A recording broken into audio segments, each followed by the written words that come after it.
Beautiful model today has put her hair in braids. You can see she's got a little bit of a balayage going on. Obviously, she's a hideous, hideous girl.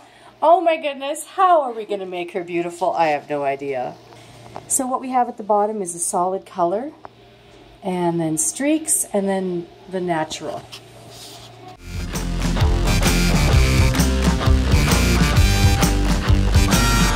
We're ready to put the toner on. It's just straight bleach at this point. The toner, almost done.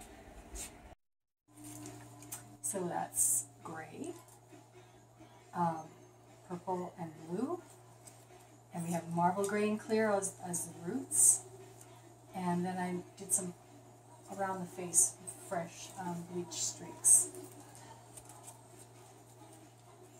There you go. You can see the gray and blue.